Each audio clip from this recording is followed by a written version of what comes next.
So we open up with Romeo on a bender because his cousin Rosalina just dumped him. And he's sitting there like, oh man, she was the one. Jeez, what am I ever gonna do? And his friend Mercutio is sitting here like, dude, you have more cousins, it'll be okay. Alright, calm down. And Romeo's just like, no man, you don't understand. I'm never ever gonna get over her.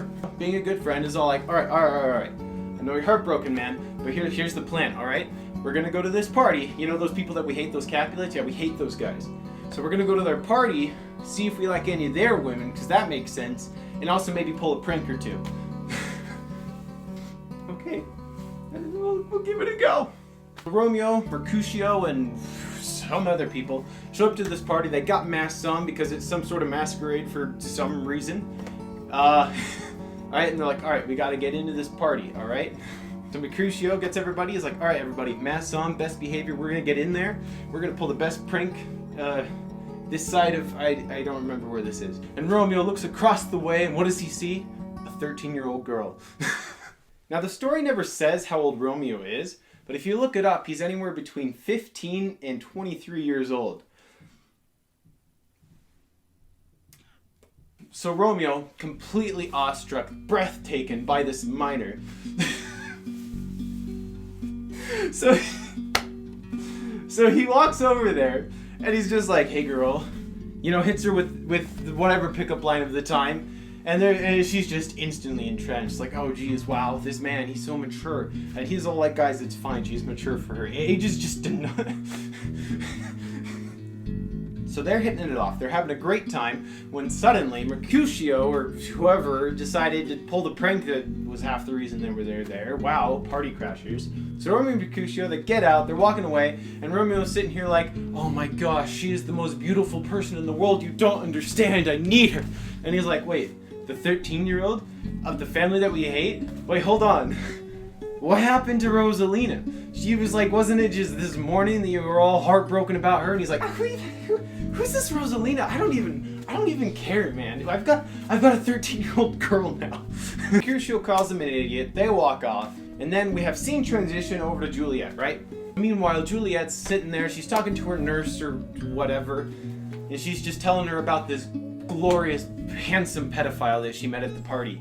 Now the nurse hears this, she's very supportive nurse, until she finds out, of course, he was a Montague. Oh geez, you can't go marrying a pedophilic Montague, man. Why can't you choose one of your own cousins or something? Juliet, just as emotional and distraught as Romeo, she walks out onto her balcony. To be or not to be. Wait, that's not right. Romeo, Romeo, wherefore art thou, Romeo? A rose by any other name would smell as sweet, and age is just a number. Obviously enchanted by Romeo's romantic stalking, Juliet agrees to marry him right then and there. They do some talking or another, and Romeo goes away for the night. Juliet goes and she tells her nurse about this romantic pedophile that she just agreed to marry, and she's all like, that's good, dear, I'm so happy for you. I'll fully support you without telling your family. Because, you know, that's what any good nurse would say, right?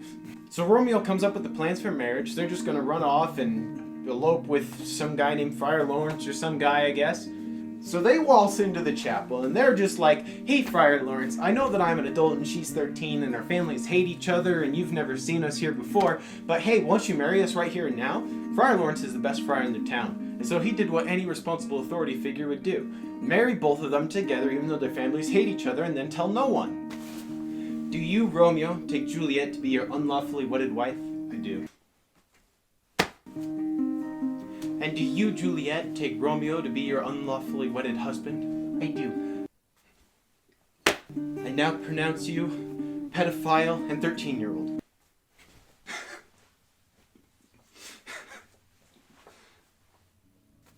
So while they're off getting illegally married, Romeo's best friend Mercutio is off getting himself killed by some Capulet named Tybalt.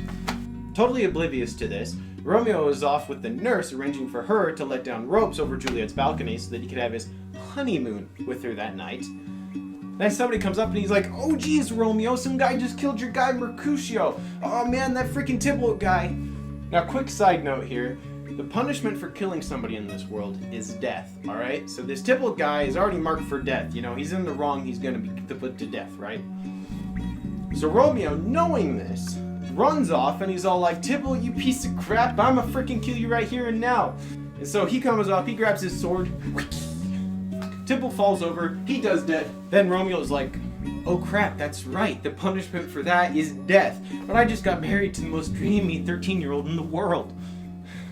So the prince comes out, and he's like, dude, I can't even take this anymore. You know what, I'm just gonna go get married to that Juliet person who's 13. And Romeo, you're banished. So Romeo has until the next day to get out of town. So he still has time to go have his honeymoon with Juliet, alright? So Juliet hears about how Romeo just killed her cousin Tybalt. But luckily, she's into bad boys. So instead of anguishing over her lost cousin, or being a little bit upset that this guy that just married her is now a murderer, she says, oh no, well, I better honeymoon with him tonight. So they do. So he goes, climbs up the ropes, has a honeymoon, and then gets out of town. The Big Daddy Capulet comes in and he's like, hey, Juliet, Thursday you're getting married to the prince. And she, you know, being the drama queen she is like, no, I will first kill myself rather than marry the prince. So Juliet goes to the friar, and he's all like, all right. Instead of killing yourself, here's this poison, alright? Now, instead of coming clean to your family, you're gonna take this, it'll seem like you're dead, and then you can run off to Romeo. And don't worry, I'm sure he won't overreact, and I'm gonna send this guy, who's my most reliable messenger, to give him this note to say, hey, she's not actually dead, okay? Come get her and run away. Alright, good, great. Unfortunately, Romeo wasn't using a VPN and missed Friar Lawrence's text. So when he heard about the news of Juliet's death, he, acting as sensibly as he always does, ran out, bought a bottle of poison, and said, I'm gonna go see my wife's corpse one more time, and then I'm gonna kill myself with this bottle of poison. So Romeo gets into town, he goes to the grave, and standing over the grave is her fiancé, the prince. And the prince is all like, yo, I banished you, get out of here. And Romeo's like, you're not even just dead. I loved her. Yeah. So they fight. Romeo kills the prince, just so he can see his wife's corpse, runs over to her. Oh, my dear Juliet, my 13-year-old wife.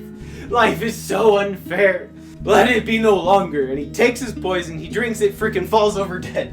Right as Romeo died, Juliet wakes up, sees that her dead pedophile husband is dead, and goes, oh no, my plan didn't work, he's dead, the prince is dead, I'm so sad. She goes to the bottle of poison, sees it's empty, but not to be deterred, she grabs Romeo's sword, commits Sudoku, falls over dead. Then suddenly, the entire Montague and Capulet family show up, right? And they have the dead prince, the dead son, the dead daughter, and they're like, ah, geez, what just happened here?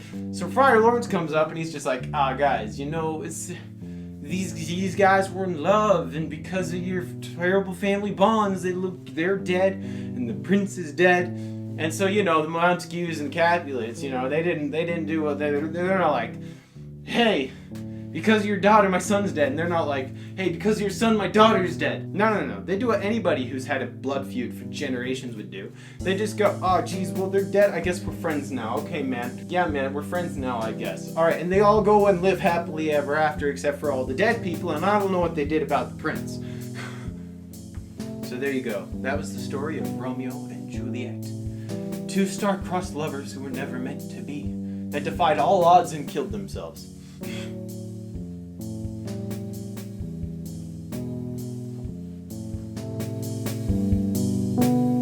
Romeo, Juliet, a fatal standout. They could have lived, instead they died.